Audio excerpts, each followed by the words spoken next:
Bonsoir à tous et merci d'être fidèles au programme de ITV 19h45, le journal dans l'actualité de ce jeudi 8 octobre. Une pollution qui se propage à une vitesse lumière. Le canal d'Ungor prend des allures d'une bombe écologique. L'alerte des autorités locales sur ce danger, elle réclame un centre d'épuration. Les 79 familles du quartier Terme Sud de Ouakam déboutées par toutes les procédures judiciaires. Déclaration du ministre des Forces armées. Et même si l'État du Sénégal va octroyer 800 millions à ces familles, Maître Sidiki Kaba estime qu'il était temps pour ces militaires à la retraite de quitter ces logements de fonction. 210 jeunes talents du Sénégal et du Nigeria choisis par l'OIM pour une formation dans des entreprises européennes. L'Organisation internationale pour les migrations lance ainsi son nouveau projet de lutte contre l'immigration clandestine. Et enfin, comme tous les jeudis, Hassan Gueye nous donne des échos du Conseil des ministres. Octobre Rose, le mois consacré à la lutte contre le cancer du sein qui touche au moins 1800 femmes au Sénégal chaque année. La construction d'un centre d'oncologie à Diamniadio réitérée par Macky Sall hier en Conseil des ministres.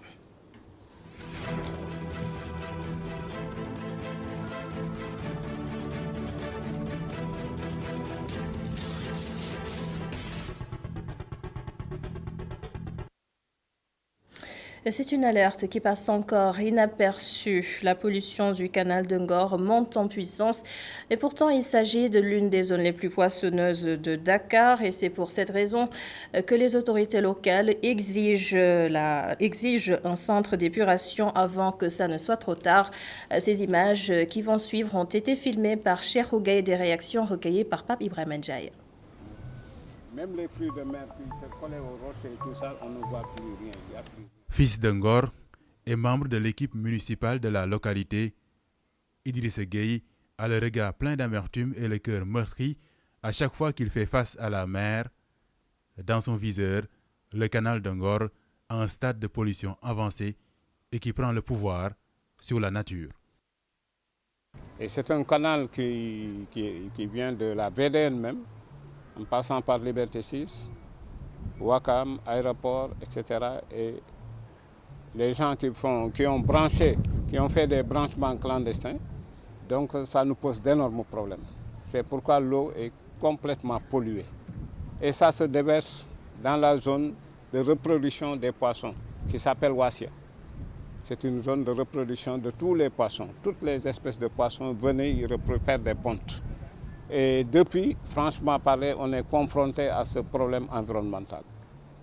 Et pratiquement tous les Ngorois, tout le monde est déterminé à y mettre un terme, mais on n'a pas les moyens. Sur le long du canal, des images pas écolo et qui nous interpellent tous. La preuve, faisons notre commande et on nous servira tout ce qu'on pourrait retrouver dans nos assiettes.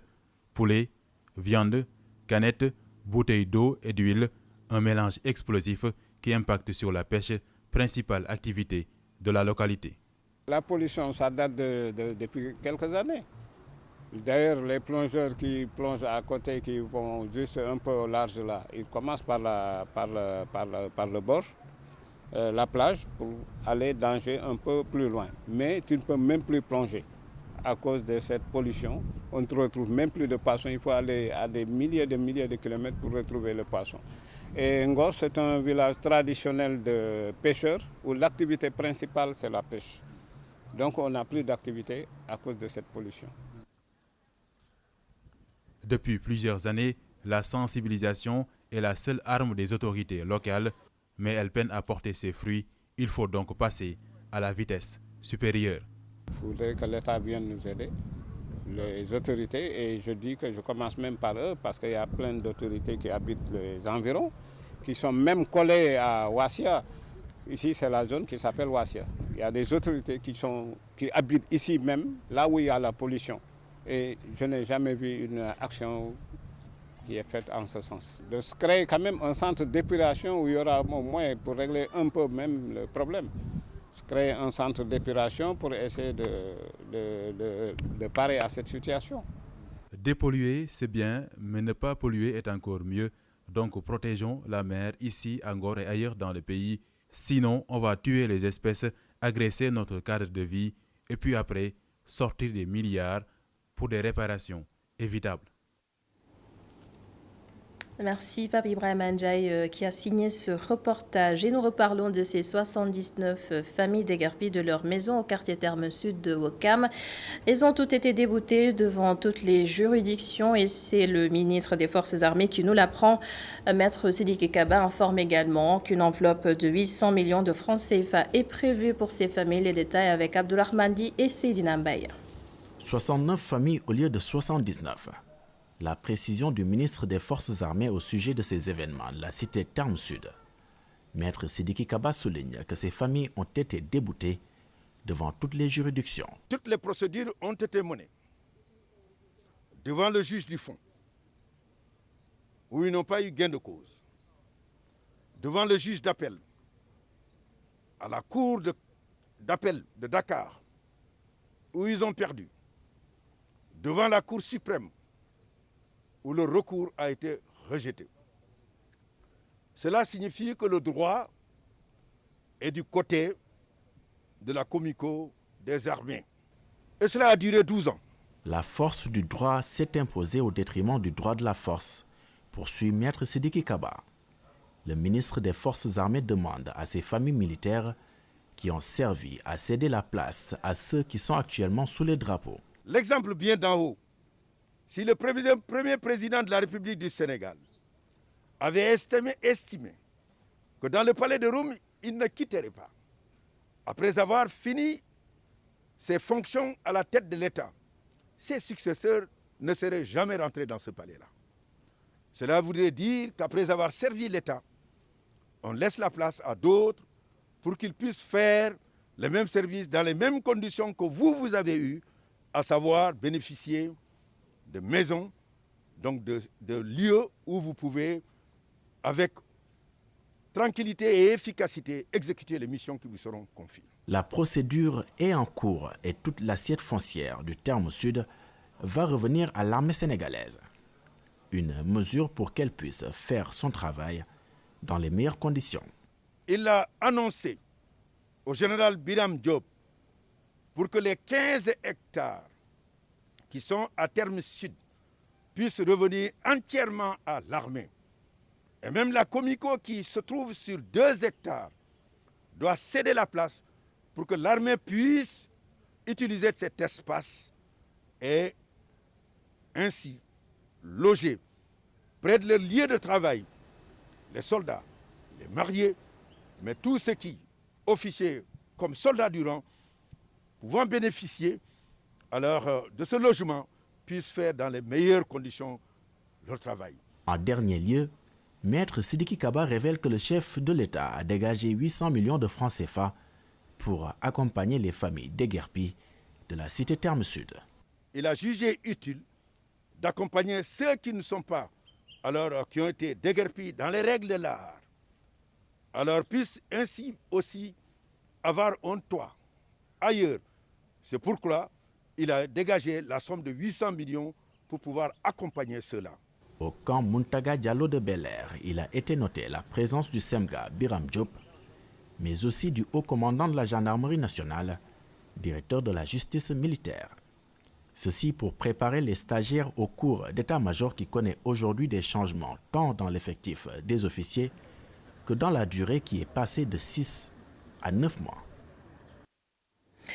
L'OIM au chevet de la jeunesse africaine, l'Organisation internationale pour les migrations, vient de lancer un programme dénommé Match. 210 jeunes talents du Sénégal et du Nigeria vont être cooptés pour une durée d'1 an dans des entreprises européennes. Aminata Ba et Souleymane Meng nous en parlent. Le projet Match facilite la migration régulière aux jeunes talents originaires du Sénégal et du Nigeria vers les pays membres de l'Union européenne. Le budget de ce projet s'élève à 2 millions d'euros, soit 1,310 milliard francs CFA. Donc, je pense que le changement de paradigme consacré par ce projet est extrêmement important. Il s'agit ici de sélectionner des jeunes talents, des jeunes diplômés, qui ont une certaine compétence, une certaine expertise, qui sont peut-être même dans des entreprises sénégalaises, ou bien qui ont créé leurs propres unités. Partir dans ces 4 pays européens avec un projet bien ficelé, avec également une attente toute particulière et dans les mêmes conditions de recrutement et de travail que les ressortissants de ces pays d'accueil. Qu'ils partent, qu'ils puissent avoir ce renforcement de capacité, acquérir de nouvelles compétences et revenir. L'ambassadrice de l'Union européenne au Sénégal salue cette initiative. Elle ajoute que ce projet permettra aux jeunes Africains d'acquérir plus de connaissances. Parce que ce que nous mettons sur le devant de la scène, c'est les opportunités qui sont liées à ce que l'on appelle la migration circulaire. C'est-à-dire des opportunités pour des jeunes qui le souhaitent, des jeunes talents, pleins d'énergie, pleins d'envie de développer quelque chose de nouveau, pleins d'envie de découvrir, de partir travailler dans des entreprises européennes, en Europe une expérience de 1 à 2 ans, y développer des compétences, revenir avec ces nouvelles compétences acquises, les réinvestir dans leur pays, c'est eux qui doivent choisir. Ce qui est absolument clé, c'est qu'un projet migratoire soit un projet choisi. Je pense qu'il y a des jeunes pour qui cette perspective est un rêve. Personnellement, je la comprends très bien. Regardez où je suis. Mais ça se prépare. Ça ne s'improvise pas et ça n'est pas une aventure qui doit être entreprise à travers des modalités qui ne profitent qu'aux trafiquants et qui sont dangereuses pour votre avenir et votre vie. Le projet Match va contribuer à la lutte contre la migration irrégulière. C'est de lutter contre toute forme de migration irrégulière. Et vous l'avez constaté depuis son arrivée, c'est-à-dire depuis 2012, des efforts ont été fournis dans ce domaine. Et vous l'avez constaté aussi, cette immigration irrégulière a baissé drastiquement. Les jeunes ne partent plus de nos plages et de nos côtes. Beaucoup de dispositifs ont été mis en place, consistant à soutenir les jeunes qui ont des projets innovants, qui effectivement aussi peuvent même retourner à la terre, cultiver et réussir au Sénégal. La première édition du projet Match est mise en place pour renforcer le marché du travail dans certains pays membres de l'Union européenne, tels que la Belgique, l'Italie, le Luxembourg et les Pays-Bas. Et pendant ce temps, la marine sénégalaise a interpellé hier au large de Mbour 183 candidats à l'immigration irrégulière. Ils se rendaient en Espagne. Tous les passagers débarqués ont été remis à la gendarmerie et la police pour les besoins de l'enquête. Présent sur le Magal de Touba, l'événement réunit tous les ans environ 4 à 5 millions de personnes.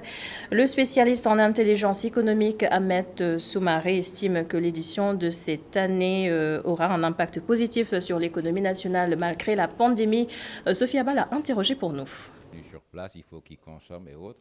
Donc il y a réellement un impact positif au niveau de l'économie nationale. Donc, ce qui fait qu'aujourd'hui, à l'heure où on est incapable de vous dire exactement est-ce que la pandémie a eu des effets ou pas. Parce qu'il faut attendre à peu près une dizaine de jours à peu près pour voir, lorsque les tests seront faits, pour savoir exactement est-ce qu'il y a eu un impact par rapport à ce rassemblement qui a été fait ou pas. Mais pour l'instant, les mesures barrières ont été prises sur ce qui avant Tabaski, on avait eu une baisse. Après la Tabaski, il y a eu un boom parce que les gens se sont déplacés dans leurs familles respectives. Et qu'à partir de là maintenant, on croise le doigt. Le dynamisme économique du Magal est réel aux yeux du journaliste Abdou Diaw, spécialisé dans les questions économiques. Il évoque également tous les autres secteurs fortement impliqués dans cet événement religieux. Je vous propose de l'écouter. Le Magal constitue un moment, une période extrêmement importante, très dynamique pour ce qui est de l'activité économique, parce que c'est une période où on note une forte de consommation, la restauration, là aussi le domaine des transports, mais aussi le domaine des transferts, des envois, les transferts des émigrés, qui jouent un rôle extrêmement important dans le tableau des opérations financières de l'État. Donc pour vous dire que le Magal, il y a des études aussi qui ont été déjà faites, comme celle par l'université Alioune Diop de Bambey, qui a montré que le Magal apporte 250 milliards de francs CFA. Il y a d'autres études comme celle faite par l'université Cheikh Anta Diop de Dakar, mais aussi un autre article qui a été réalisé par un agent de l'ANSD sur comment le Magal effectivement peut créer un impact sur l'indice de chiffre d'affaires, mais aussi sur l'indice donc des prix à la consommation. Donc là, vraiment, on s'accorde que, en tout cas, à mon point de vue, que le Magal a un impact sur l'économie. Aussi, c'est le moment pour les services de l'État, à travers l'ANSD, la DPE, de faire des études beaucoup plus approfondies pour voir réellement, pour mesurer les effets donc, du Magal sur l'activité économique. Et la meilleure manière, ou bien l'un des indicateurs pour évaluer l'activité économique d'un pays, c'est le PIB, c'est le taux de croissance, donc le produit intérieur brut. Et parlons toujours de célébration religieuse octobre, le mois du rosaire, un mois particulier pour les catholiques, symbolisé par des prières adressées à la Sainte Marie. Ces prières se font avec un chapelet, c'est d'ailleurs l'objet le plus vendu actuellement à la boutique de l'église Saint-Joseph où s'est rendu notre reporter Aïssatou Diak. Le chapelet et la Bible, des objets de dévotion pour les fidèles catholiques. Sa commercialisation marche fort, surtout en cette période de pandémie. D'après cette commerçante. Comme vous le savez, on est en mois d'octobre, mois du rosaire. Voilà, les gens ont l'habitude d'acheter des chapelets et surtout les Bibles aussi. Voilà, comme bon, surtout en ce moment aussi de confinement, les gens se tournent plus vers Dieu. Voilà, ils viennent tout le temps acheter des Bibles, des livrets de prières et des chapelets aussi pour pouvoir prier. Ça marche pas. Bon, on pensait que bon, avec le confinement, avec cette pandémie, bon, ça n'allait pas marcher, mais bon, ça avance un peu. Voilà, on tient le coup. Les clients sont de tous âges. Les jeunes, les mamans, les papas, ouais. Bon, les jeunes et les grands aussi. Mais tout le monde vient acheter. Bon, là, on rend grâce à Dieu. Voilà, ça avance. Ce client soutient que le chapelet est très utilisé en ce mois d'octobre. Marie prie pour nous. Elle prie pour nous, elle nous associe dans la prière. Comme on dit, une maman aussi a les dispositions nécessaires pour davantage porter les prières vers son fils. C'est dans ce sens-là qu'on utilise la prière du chapelet. Surtout par exemple à ce mois-ci, le mois d'octobre, qu'on appelle le mois du rosaire. Le rosaire, c'est la prière dédiée à la Vierge Marie. Voilà. Donc on l'utilise souvent, surtout pendant ce temps-ci. Il y a le mois de mai et le mois d'octobre. Ce sont des mois favorables pour prier la Vierge Marie, passant par elle pour atteindre son fils Jésus, pour prier Dieu. Donc c'est souvent. Mais en dehors de cela, c'est une habitude aussi des personnes, même en dehors de ces 2 mois, de continuer toujours à prier à passer par le chapelet. Ce mois d'octobre, consacré à la Vierge Marie avec le rosaire, la commercialisation des objets de culte comme le chapelet et la Bible marche fort. Et nous parlons de tout à fait autre chose, l'utilisation des réseaux sociaux à des fins néfastes. L'on s'y intéresse ce soir, surtout avec cette polémique née de l'affaire Ousmane Sonko. Mansour Faye, des messages ou vidéos confidentielles divulgués pour nuire à quelqu'un. Le regard des Sénégalais sur cette fâcheuse tendance dans ce reportage réalisé par Al-Hassanian sur des images de Augustin Mondan. La diffusion des messages audio sur les réseaux sociaux est courante au Sénégal. Des conversations qui échappent pour la plupart au cadre privé. Il arrive même que ces messages aboutissent à des situations fâcheuses. Quand les gens utilisent leur téléphone pour enregistrer des audios, ça c'est pas une chose normale. Vraiment c'est un problème de référence, c'est un problème de dignité aussi. Parce que quelqu'un qui parle avec toi, tu enregistres ces audios-là, c'est pas correct, c'est pas normal. Oui, c'est un problème de génération parce qu'ils ont un problème de référence quoi. C'est un problème de référence, ils ont un problème de référence, c'est ça. Ils utilisent les téléphones comme ils veulent quoi. Pour Mame Thierno Dione, la société sénégalaise a perdu ses valeurs de base, ce qui reflète sur les réseaux sociaux. Il déplore que ces outils ne soient pas utilisés en bon escient. C'est devenu très fréquent actuellement et je pense que la jeunesse sénégalaise a perdu sa valeur. Et le problème pour moi, c'est juste un problème de comportement. Les gens actuellement, tu ne peux pas les comprendre. Et il est même actuellement préférable d'aller rendre visite à son ami que de l'envoyer un message vocal. Mais en tout cas, c'est très difficile. Cet étudiant, pour sa part, déplore la manière dont certains jeunes de son âge utilisent les réseaux sociaux. Il estime que ces genres d'actes doivent être unis et demande à ces derniers de faire attention avec les réseaux sociaux. Selon moi, je trouve que ce n'est pas normal parce que WhatsApp, c'est créé pour autre chose, c'est pas pour prendre des données personnelles des gens pour publier sans leur avis. c'est vraiment, c'est pas bien du tout de faire ce genre de pratique. Je leur dirais de faire plus attention.